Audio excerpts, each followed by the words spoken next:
Shivkranti TV, आपली माणसं, आपल्या बातम्या, समाज मनाच्या कल्याणाच्या, हिताच्या, अन्याय अत्याचार निवारणाच्या, ज्ञान विज्ञानाच्या, युवक विद्यार्थ्यांच्या, उद्योगधंद्याच्या, शेतकरी शेतमजुराच्या, आर्थिक राजकीय हिताच्या बातम्या।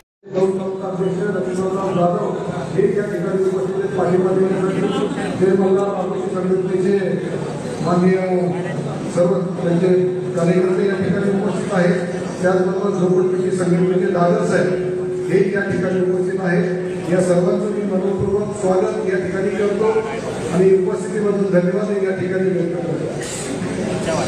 मित्रांनो, ही निवडणूक अतिशय महत्त्वाच्या टप्प्यावर आता येऊन पोहोचलेली आहे। बारामती लोकसभा मतदारसंघाची निवडणूक या देशामध्ये गाजणाऱ्या काही 10 मतदारसंघ आहेत, त्याच्यापैकी ही निवडणूक होणार आहे। मित्रांनो, बारामती लोकसभा मतदारसंघामध्ये उमेदवारी करण्याची जी काही 3 प्रमुख कारणं होती ती मी आपल्या समोर या ठिकाणी सर्वप्रथम सांगतो। या बारामती लोकसभा मतदारसंघामध्ये गेल्या 35 वर्षापासून एका प्रस्थापित कुटुंबाचं वर्चस्व आपण त्या ठिकाणी निर्माण केलं होतं, कारण ते आपणच निर्माण केलं होतं। परंतु गेल्या 2-3 महिन्यामध्ये आपण ऐकतोय की या बारामती लोकसभा मतदारसंघाचे जे खासदार आहेत त्यांच्या विरोधामध्ये त्यांच्याच कुटुंबातून आता एक उमेदवार त्या ठिकाणी उभा केलेला आहे। आणि आता असं आम्हाला ऐकायला मिळतंय की गेल्या 15-20 वर्षामध्ये या बारामती तालुक्याचा जो विकास झाला नाही त्याला संपूर्णपणे आत्ताचे तत्कालीन खासदार जबाबदार आहेत आणि हे सांगण्याचं काम त्यांचे प्रचार प्रमुख करतायत। हे या बारामती मतदारसंघाचं दुर्दैव आहे आणि त्याच्यामुळं एक कार्यकर्ता म्हणून या प्रस्तावित घराणेशाहीला विरोध करण्यासाठी एक कार्यकर्ता म्हणून या निवडणुकीला मी सामोरं जातो। बारामती तालुक्याचे, बारामती लोकसभा मतदारसंघाचे प्रश्न आज जिथल्या तिथंच आहेत। गेल्या 50 वर्षापासून या महाराष्ट्राचं देशाचं नेतृत्व करण्याची संधी आपण बारामती लोकसभा मतदारसंघाच्या माध्यमातून या मंडळींना दिली। देत असताना आपली ही किमान अपेक्षा होती की आपला पाण्याचा प्रश्न सुटेल, आपल्या तरुणांच्या रोजगाराचा प्रश्न सुटेल, आपल्या नागरिकांच्या समस्या सुटतील, आपले रेल्वेचे प्रश्न त्या ठिकाणी बाजूला पडतील, या ठिकाणी झोपडपट्टीसारखे गोरगरिबांचे विषय असतील ते या ठिकाणी संपतील। परंतु प्रश्न संपण्याऐवजी प्रश्न वाढतच चाललेले आहेत। मी गेल्या 1.5-2 महिन्यापासून जवळजवळ 300-350 गावांचा दौरा या बारामती लोकसभा मतदारसंघामध्ये उमेदवारी मी करत आहे आणि त्या उमेदवारीसाठी आपल्या सर्वांचे आशीर्वाद मिळावे म्हणून मी प्रार्थना करण्यासाठी, विनंती करण्यासाठी, चर्चा करण्यासाठी फिरत होतो। मित्रांनो, अतिशय दुर्दैवाने सांगावं असं वाटतं, आज आपण या कार्यक्रमस्थळी बसलेलो आहोत। याच्या उजव्या बाजूला जर आपण गेलो तर बारामतीच्या सर्व लोकसभा मतदारसंघामधला दुष्काळी पट्टा म्हणून त्याला गणलं जातं, तो दुष्काळी पट्टा आज पाण्याने तडफडतोय। गुरंढोरं असतील, पिकं असतील, माणसं असतील, ही हैराण परेशान झालेली आहे। त्यामुळे या बारामती लोकसभा मतदारसंघाचा सगळ्यात मोठा प्रश्न तो पाण्याचा प्रश्न आहे। गेल्या 2002 सालापासून या दौंड तालुक्यामध्ये असेल किंवा खडकवासला आणि निराळा असेल, या संदर्भामध्ये वेगवेगळ्या प्रकारच्या पर्यायाचा शोध घेऊन आम्ही सर्व मंडळी त्या ठिकाणी प्रयत्न करत आहोत। मुळशीचं पाणी या दौंड तालुक्याला देण्यासाठीची भूमिका 2007 साली याच कार्यालयामध्ये आपण मोर्चा घेऊन आलो होतो आणि त्याची सभा या कार्यालयामध्ये झाली होती आणि त्यावेळेस मुळशीचं पाणी हे खडकवासल्याच्या केडावरून आपल्याला येऊ शकतं। नुसतं केडावलाच नाही मित्रांनो, आज उजनी धरण कोरडं पडलंय आणि त्या ठिकाणी मुळशी प्रकल्पामध्ये जे 40 TMC पाणी वीज बनवण्यासाठी राखीव आहे त्यातलं ते उपलब्ध आपल्याला करून द्यावं म्हणून आपण वेळोवेळी मागण्या करत आहोत, परंतु त्याला या मंडळींनी साथ दिली नाही।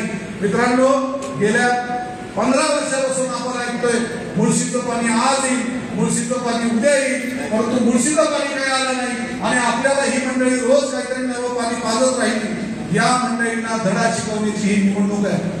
2 प्रकारे आपण पाण्यावर काम केलेलं आहे। आपण माझं फेसबुक उघडून बघा, गेल्या 7-8 वर्षापासून आपण एका पर्यायाचा त्या ठिकाणी शोध घेतोय। आज स्टेजला पाणी द्यायचं असेल, यादव साहेब आपल्याला इंदापूरला जर पाणी द्यायचं असेल तर 1000 क्युसेक्स जर खडकवासला सोडला तर फक्त 80 क्युसेक्स पाणी हे इंदापूरला त्या ठिकाणी पोहोचतं। गेल्या 1.5 महिना पुढे पाणी गेल्याशिवाय दौंड तालुक्याला पाणी मिळत नाही। माझं या ठिकाणी बेटवाडी म्हणून गाव आहे, आज त्या ठिकाणी टँकर सुरू करायची परिस्थिती निर्माण झालेली आहे। दौंड शहर असेल, दौंड शहराचा उपनगराचा भाग असेल,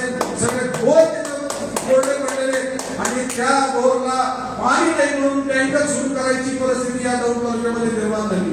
म्हणजे एका बाजूने नद्या वाहते, एका बाजूने कॅनल वाहतो आणि मधल्या भागाला त्या ठिकाणी टँकर पुरवावा लागतो.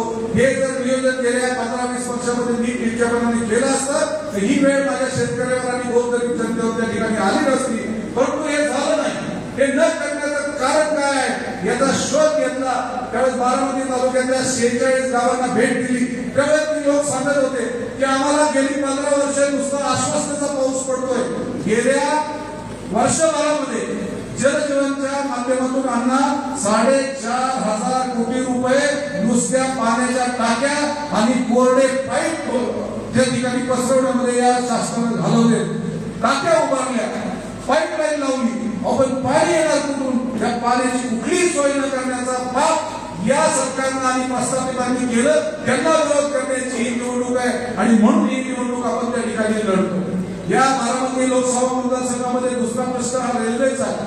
रेल्वेच्या बाबतीमध्ये दौंड शहरातून जाणाऱ्या रेल्वे या पुणे शहरापर्यंत ज्या लोकल्सने आपण जातो, ज्या शटलने आपण जातो, तुम्हाला हडपसर त्या ठिकाणी उतरावं लागतं आणि हडपसरमधून पुढे आपल्याला जावं लागतं. म्हणजे रेल्वेचा साधा हा प्रश्न सुटला नाही. रेल्वे स्थानकावर गाड्या थांबण्याचा केळगाव सारखं गाव आहे. आज 40,000ची लोकसंख्या गोरीबांधलेली केळगाव म्हणून त्या ठिकाणी आहे. या ठिकाणी महत्वाच्या गाड्या थांबत नाही. म्हणजे दिवसातून 3 गाड्या फक्त इथं थांबतात. म्हणजे खासदाराचं काम नाही तर आणखी कोणाचं काम आहे? संसद रत्न झाल्या, संसद रत्न झाल्या, अहो ते संसद रत्न झाल्यापेक्षा ही 14 रत्न आम्हाला दिवस बघावी लागतात. पाण्याचा प्रश्न बघावा लागतो, रेल्वेचा प्रश्न बघावा लागतो. यासाठी आम्ही जायचं कुणाच्या दारात? यासाठी आम्ही मागण्या करायची तरी कोणाकडं?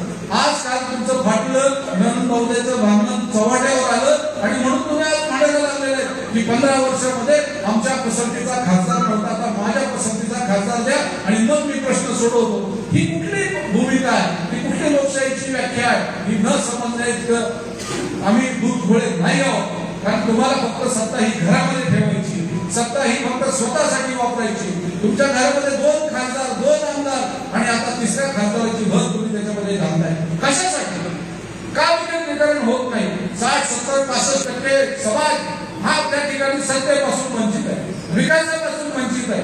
गेल्या वर्षभरामध्ये जे नको त्या पद्धतीने सामाजिक दुही पसरवण्याचं काम झालं, कुणी केलं? त्याचा उद्गाता कोण आहे? हे कुठून सुरू झालं? याचा शोध घेतल्यानंतर ही प्रस्थापित मंडळी त्याच्यामध्ये खत पाणी घालताय.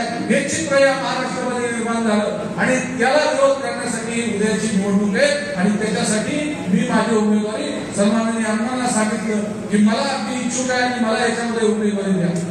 मला आपल्याला विनंती करायची की 4 दिवस जातील, परंतु प्रश्न जर तुमचे तसेच राहणार असतील तर त्याला उत्तर फक्त मतपेटीत देऊ शकते, तुमचं मत देऊ शकतं.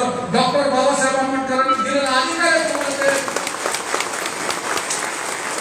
हक्क देऊ शकतो.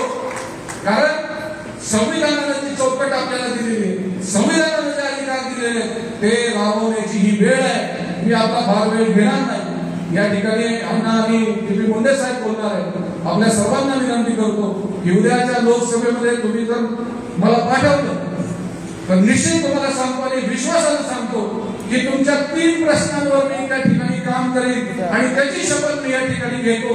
तुमच्या शेतीला 24 तास विदाउट इलेक्ट्रिसिटी खडक असल्याचं पाणी देईल, ही पहिली गोष्ट. दुसरी गोष्ट,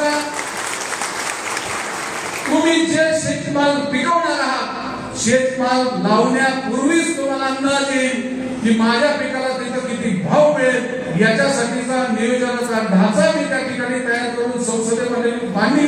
ही माझी दुसरी गोष्ट असेल.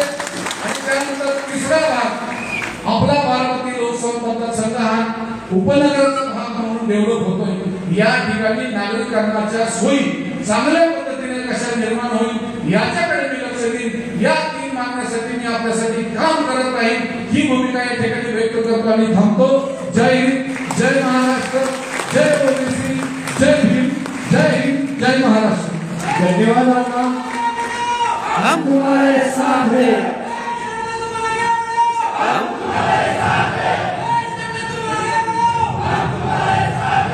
धन्यवाद. खरे अण्णा